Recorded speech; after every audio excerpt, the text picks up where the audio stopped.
This I painted on my Friday Night Live. Not worried about these sides because this is where I'm putting my piece print. But I painted the front of this, added some wood you bend. I got 6 big wood you bend pieces on here to really make this piece pop. And check out the print that I'm going to be doing. And I'm going to be walking you through all the things you need to know about piece prints. So this is the print we're going to be doing, and this is the new artist we're debuting. Her name is Chris Janot.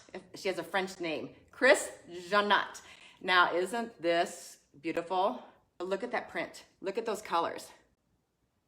Isn't she beautiful? Okay, first thing I want to talk about before we begin, I'm going to talk about if you have a piece of furniture that's of an odd shape. I want to get you started from the beginning. So we're going to be doing this print, don't worry. But here are some of my tips and tricks on if you have a piece of furniture. Now piece prints will customize your piece. So let's say if your table is 19 by 26, you send them those measurements, your print comes 19 by 26. Or if it comes 24 by 42, I believe the largest print you can get is 48 inches. 24 by 42, then they'll print it that size. Now, and they're very good about the fact that if the size you send them compared against the picture you send them, if it would distort or warp the look of your picture at all, they let you know and they give you some solutions. So they're great to work with. You're not going to end up getting this picture that looks all morphed and stretched. They're very good about working with you and customizing it. But here, if you have a piece of furniture, and this is a good example.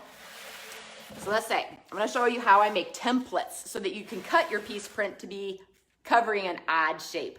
Okay, so I already kind of got this started for you. I'm getting my marker. Okay, so let's say you have a pie crust table, or you have a recessed door that has scalloped edges. Now, they can't cut it exactly for you for that. They can cut it for your dimensions, but measure it a little bit big. And then you can cut your own template. This is what I do. Okay, look at, if I wanted to put a piece print on this, look at all those curves, those edges. You know how hard that would be to cut that exactly?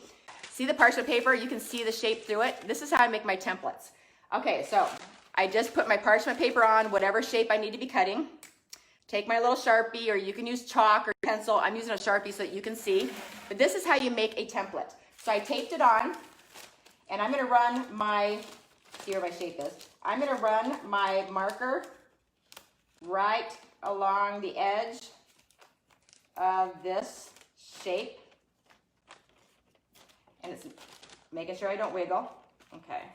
You can tape it all the way around. And you can use adhesive spray too, but however, if you use adhesive spray, when you take your template off, let that adhesive spray completely dry so it's no longer tacky, because you don't want to put that adhesive spray then down on your print. Okay, so I'm just going to trace out this shape. I'm rubbing my marker right along the wood. And I'm on the outside of the wood just so I don't accidentally cut it too small. Holding it flat. And I'm going to come back around. And I'm just pushing my marker. I'm just resting it on the outside of that wood. If I'm a little bit big, that's better, because then I can trim it after it's on.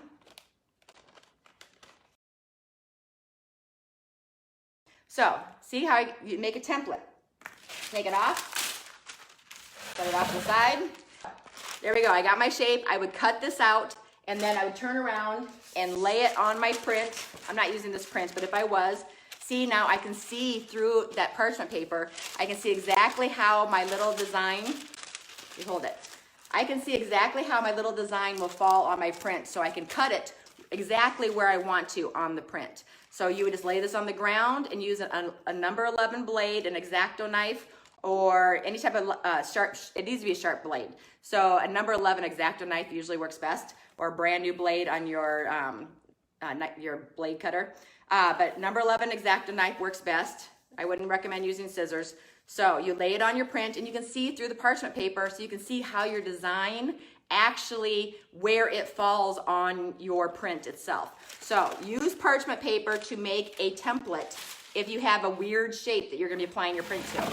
Once again, go a little bit large. Cut on the outside that line just a little bit, in case, just to give yourself some room for air, because it's very easy to take a blade once we apply the print, and you're going to see it because this is a little bit bigger than where I'm putting it. I'm going to show you how easy it is then to take your X-Acto knife and cut any excess off. So go big versus going small, okay? So that is how I make a template. Next, When you're applying a piece print to a piece of furniture, it works best if you apply it directly over chalk-based paints. They work great on chalk-based paints. It gives you a little bit of flexibility where if I'm going on crooked, I can peel it back up and lay it back down. You have a couple tries before you really need to leave it alone. So I'm going to be showing you how to apply it and give you some tips and tricks on that. And then at the end, I'm going to also show you how to seal it. So let's go ahead and get started. I'm going to apply this print on this one. And like I said, it works best on a chalk-based, I don't have any sealer on this part at all. It's just chalk paint. I use Dixie Belle's Peacock on this. And so I'm going to apply it right over that. Now, if you have a factory finish, now let's say I was applying it directly to this factory finish. Give you a heads up, factory finishes, granted this has Boss on it, so it's not going to look very shiny.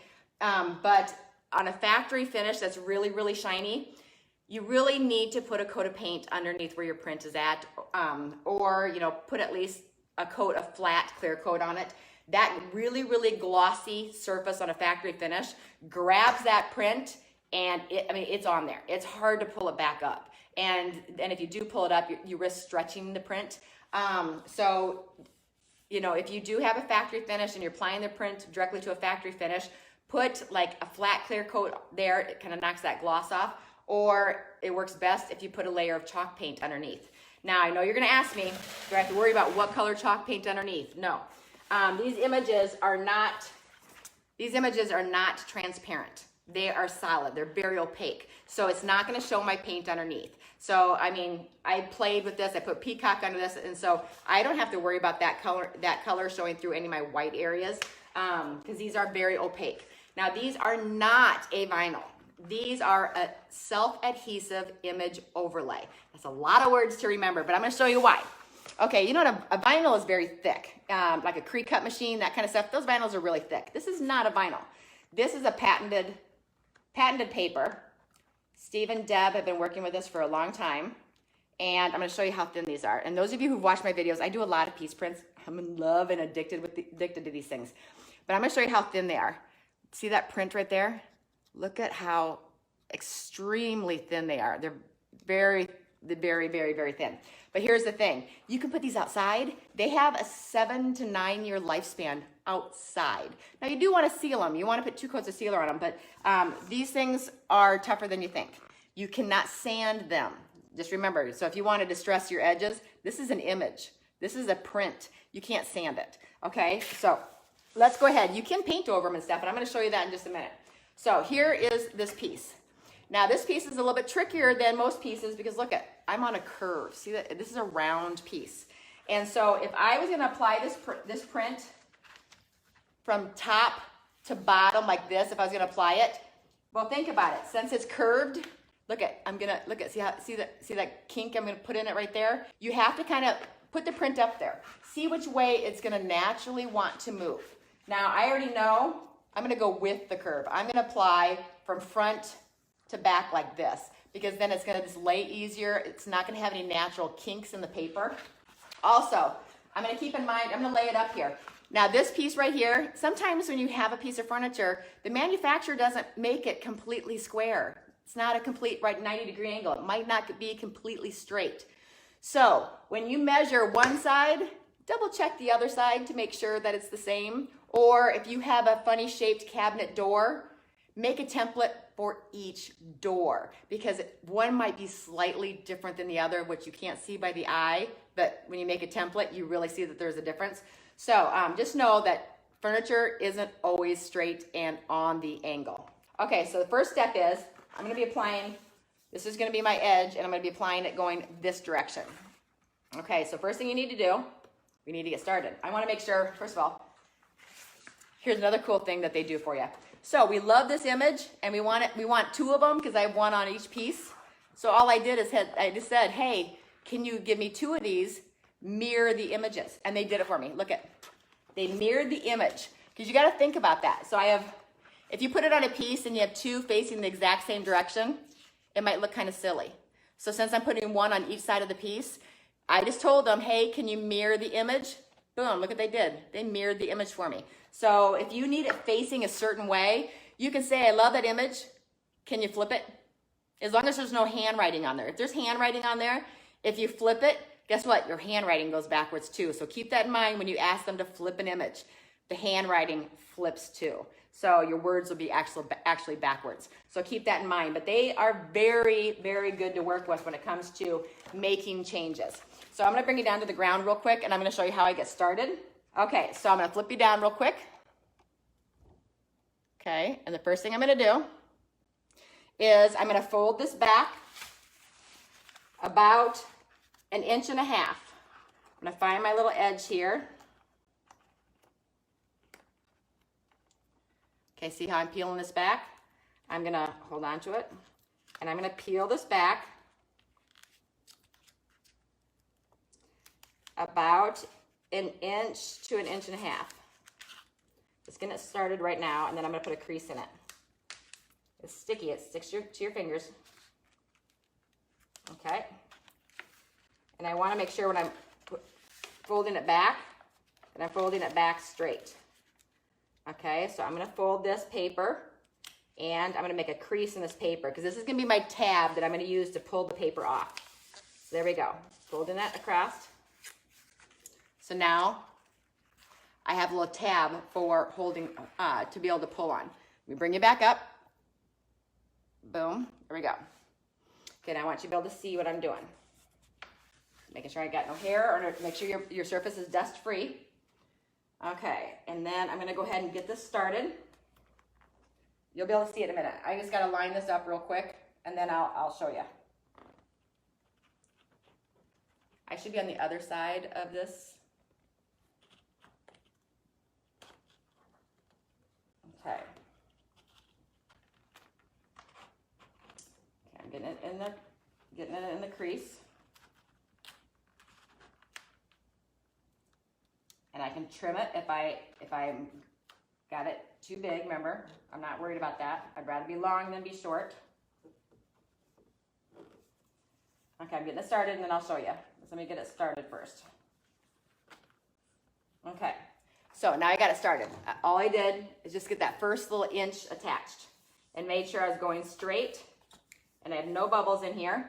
Now, you can use a couple different application tools. You can use a rag. You can use your Dixie Belle applicator sponge.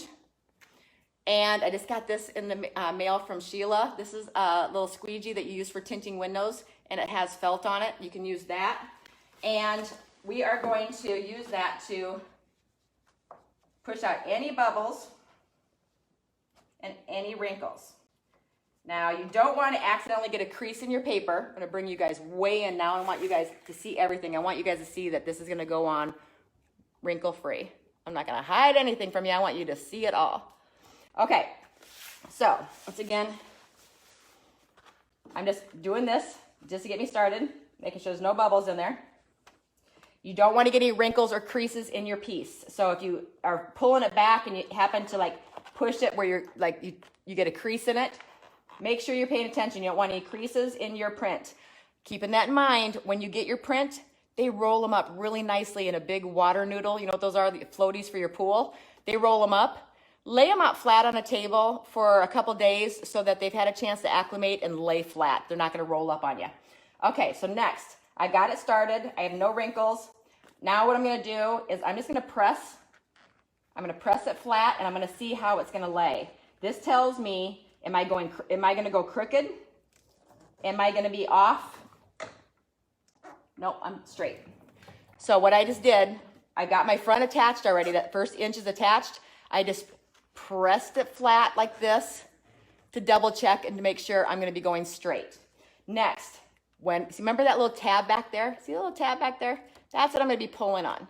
And I'm going to pull from the middle. I'm not going to pull from the top and the bottom. I'm going to pull from the middle. That way I know that I'm going straight. Because if I pull from the top, you could actually be going at an angle if you're pulling from the top or pulling from the bottom. So pull from the middle.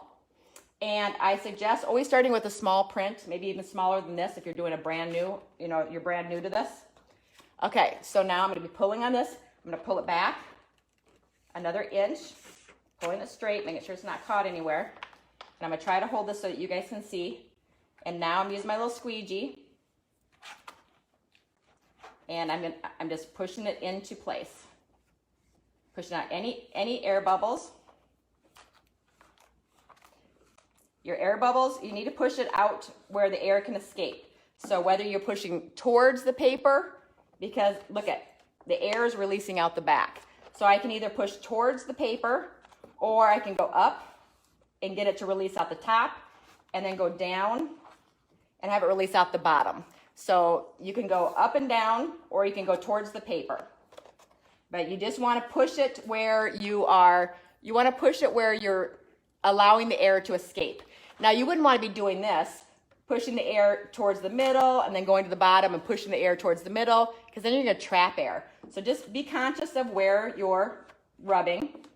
Rub it towards an area that's allowing that air to be released. And then you just keep going inch by inch. Okay, there's another inch.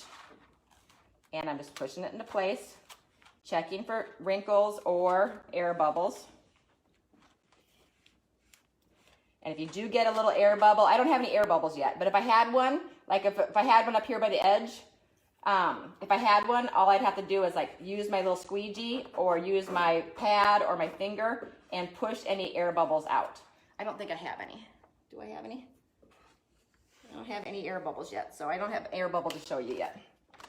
Okay, so I'm gonna go another inch or so. And the farther you go, the more that you have attached, the easier it starts getting.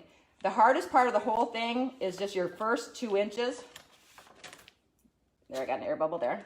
Just pulled it up and corrected it. The hardest part is your first 2 inches. Once you get going and you get the rhythm of it, it becomes easier. And to be honest with you, my first piece print that I ever did is still my favorite piece I've ever done. It's my Old World piece. It's the piece that Piece Prints actually uses on their website to advertise. And that was the first prints I've ever done with Piece Prints, and it's my favorite one. Okay, I'm just pulling that paper a little bit farther, making sure I don't kink. I'm not kinking my print. I gotta make sure I don't kink it. And all I'm doing right now is I'm getting caught. That's the only reason I have to double check. My paper wants to get caught on this lip, so when I'm pulling it, sometimes it's getting, this little paper here is getting caught on the lip. So that's no big deal. That's the only thing I keep on having to pull on. It's because it's stuck with that, it's stuck in that little lip there. So I'm gonna go back another inch, pulling it, I'm kind of pulling it that direction so it's laying flat. And pushing those bubbles out. And these prints come in, you know, you can get the glossy or the matte. I prefer the glossy because they look like resin. I am going to test them. I'm going to show you. I did do one with a 1-part resin. It's called liquid glass, and it worked great. I am going to do an experiment hopefully next week. I'm going to get some resin, and I'm going to experiment putting resin over these. A 2-part resin, the strong chemical type resin, and see how it works. So I'm going to be your guys' guinea pig, because someone asked me about resin just the other day, and I did do a little sample, but it was a 1-part resin called liquid glass. But I'm going to try it with the actual 2-part stronger resin and let you know how it works. So I'm just pushing towards that paper. Okay. Pull some more back. I'm pulling that way so I don't get any kinks or wrinkles. See, and the farther I get, it just kind of does it does it by itself. It just becomes easier and easier the farther I get. But I'm not going to get too confident and go too fast and rush it, because I see how easy this is. Look at that. Oh my God, this print is gorgeous. Chris, you are an amazing artist. Chris Janot. I love saying your name too, by the way. When Deb sent me the pronunciation of your name, I've been saying it all day. Chris Janot. And watch, I'm probably not pronouncing it right, but I love, according to how I saw the pronunciation of it, I was like having fun. Okay, look at how quick that was. I'm gonna pull you back a little bit so you can see the whole thing. Okay, look at how quick I did that. And look at, you can't decoupage that quick. Look at the difference it makes in this piece. Isn't that neat? Hey Chris, your artwork right there. You're gonna have a lot of people having your artwork on their furniture. This is just stunning. Okay, this is what I wanna show you. See, this is why I measured, and I'm gonna bring you in again. I know I'm bringing you in, bringing you out, but like I said, I don't wanna hide a thing from you guys. I want you guys to see absolutely everything. Nothing is hidden here. There's no off-camera work to fix anything. You guys are seeing it all. Okay, so can you see right here? It's a little bit big right here. Okay, see how it's a little bit big right here? That is because I measured big on purpose. Because look it's a perfect fit at the top. This piece is not 90-degree perfect angle. This is what I was talking about, why you go a little bit big. Look I have a perfect fit here, but as I start going down, my piece is not perfectly square. Look now, my print is up on the edge. So I'm gonna show you how easy it is to trim. Now I did put a new blade in this. I told you, I did a Friday Night Live and someone had used my blade for something other than piece prints. And I did not know, and so I tried to use it. It wasn't sharp enough. But I put a brand new blade in here, and this is how easy it is to trim this. I'm just gonna put my blade. You can use a metal ruler. You know, if you have a piece, you can put a metal ruler and be able to cut it on the ground, or on a flat tabletop, you could use a metal ruler. This is rounded. I can't use my metal ruler. So what I'm going to do is, I'm gonna try not to get in the camera's way, but I need to be in front of it so I don't slip with my blade. Okay, let me get my leg in here, sorry. Okay, so I'm going to see where I start going off. I'm gonna put my blade in my little groove. I'm just gonna ride my blade right in that groove, and I'm gonna ride it all the way down. I'm just letting my blade is like resting in the crack between that molding and the side piece. And I'm just dragging it. I'm not gonna stop, I'm gonna keep going. I'm gonna go all the way down to the bottom. And I need to come from the bottom up because I don't want to slip and cut my leg. Okay, so I cut it. This is how easy it is to trim them. Look at that. Voila, bingo, perfect fit. See how easy it is to cut that? Now, if I happen to have to touch up my paint, I can. Or if I need to go a little bit shorter, I can go in and clean it up if I need to. And get my corners down. Okay, let me get all my corners pressed in. And I'm gonna bring you in. Okay, I want you guys to see that I'm gonna bring this all the way into you so you can see I'm not hiding any wrinkles or any bubbles. This is how perfect these things are. Okay, so here we go. Going all the way around. Can you see that? I'm gonna go slowly. Perfect finish, not a single bubble, not a single wrinkle. Okay, yeah. Okay, so now to seal these. To seal them is really easy. You can use any water-based clear coat. I'm gonna be using Dixie Belle's clear coat in satin because I kind of still want to keep this glossy look, and I'm sealing the rest of the piece with satin. Or you can use Dixie Belle gloss. And actually, I could use gloss.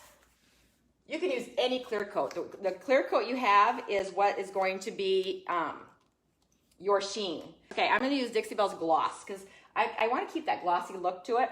Now, like I said, you can use any sheen you want.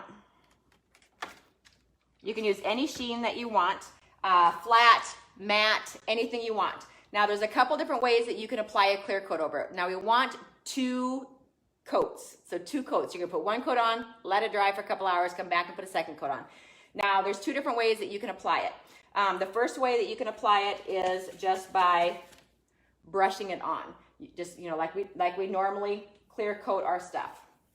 You can brush it on. Now, if you want to make it matte and you want to make it more look like a canvasy finish, now this is a piece print that I had done of my family photos. Now, see, it's not as shiny as this. I went back and clear coated this, and you can see it. See, the shine is knocked off of it. And what I do with that is I use a sponge. Now let me show you on this. I'll show you on this real quick. You can use a sponge, and you can dip your sponge in there, in your top coat, just a little bit on there, and you can pounce it. If you're using a flat, you can like pounce it like this. And just pounce it all over, radiating it out all over so that you can cover it. It'll give you a canvas type texture. If you're doing a bit, let me smooth that out because I'm going to use the brush strokes on this piece because I want it all to be really glossy. Okay, so you can brush it on. You can pounce it on with the sponge, and the pouncing, like I said, it leaves a little bit of a texture.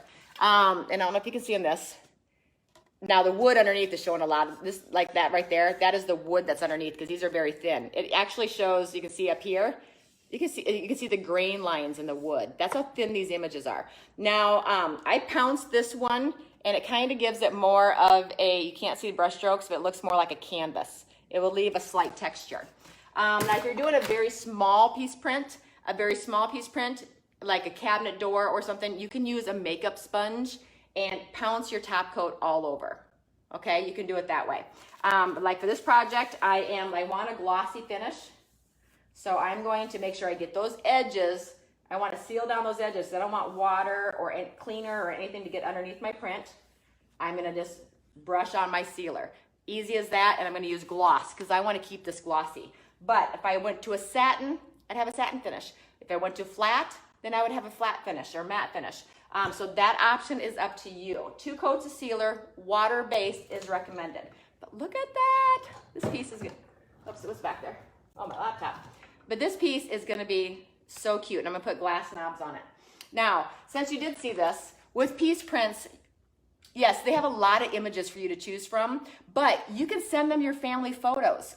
I did this, and if you want to know how I did this, let me know. I have videos on how to do photographs on wood. Now, see, this is raw wood. Raw wood is really porous, so you do need to clear coat if you're going to be putting a print on raw wood or if you're going to be putting a print on a canvas.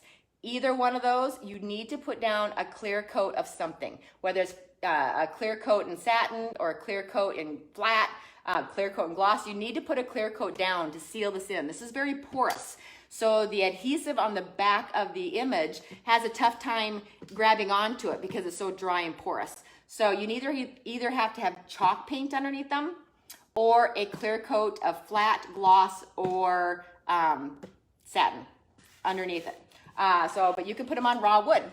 That is my family photo. I sent it to Piece Prints. I told them the dimensions, and I used that parchment paper to cut this template because I needed to be able to have it fit inside. See how it's a dropped in ridge? I used the parchment paper template that I showed at the beginning of this video. If you're coming on late, go back and watch the replay. I made a template of this whole recessed area, set it down on top of my image, cut my image to the exact same size. There we go. So you can do your photos. You can do your own artwork. You can apply them to glass. Now this is a piece print put on glass. Look at how shiny that is. I put a 1-part resin on here. It's called, it's like a liquid glass. It's not a 2-part resin. It was like a liquid glass, just to test it out. And look at that. A piece print on a tile sealed with a resin. And I'm going to experiment with the more chemical-based resins, the 2-part resins. I'm going to experiment with that and see how well it works. But I'm going to be showing you how to apply these on glass. So you definitely need to head to www.pieceprints.com. Check out all the lines. Now remember, Piece Prints has lots of prints available on their site. Some of them have a designated size. You can give them custom size dimensions. So they give a suggested dimension and a price. And then if you need to customize it and have it a different size, they'll work with you on it. Now there is an extra charge when you customize, but the sizes that you see on their page is what they feel is the best. I mean, that's the best way that picture is gonna look as far as resolution is that size. But they do work with you, and they are very good about pointing out to you if you give them a dimension and that picture is going to look a little warped or look a little stretched, they'll let you know, and then they work with you. But they're wonderful to work with. They're a small mom and pop shop. Steve and Deb, that's it. They run it. They answer all the calls. They take all the messages. They print the orders. They ship the orders. So I love supporting mom and pop shops. And he has been in the industry. Steve, I don't want to accidentally age you or anything, but I think Steve's been doing these prints since late 60s, Am I right, Steve? He's been doing it a long time, so he knows his stuff. Thank you for joining me tonight. I really appreciate it. Just make sure you head over to the Peace Prints page. I do have it tagged up in the description, and make sure you follow them. That way you can see what other projects people do and what new prints are coming out, and you can send them your own prints. You can, if you find a print on the internet, make sure it's copyright free. Some of the famous artists, Monet is public domain because it's been out there for over 100 years. It's a public domain. You can use those prints. Just make sure everything else is copyright free that you send them, or send them your own images if you're an artist. Send them your kit, if you want to do a cute little, you can even do small little home decor projects and have pictures of your kids or your grandkids. And I can put in a video, or you could message me and I'll send you the video. I have a YouTube video on my YouTube channel, Fashion Toppings. I made a big wall hanging using my son's senior pictures because I had copyrights to his senior pictures. And so I was able to make a really cool wall hanging with my son's senior pictures. Once again, my name is Amy. I'm with AJ's Vintage Designs, and I am a brand ambassador for Peace Prints, and I'm a brand ambassador for Would You Bend, and a brand ambassador for Dixie Belle Paints. But you can use these prints on any paint. They work best on a chalk-based paint though.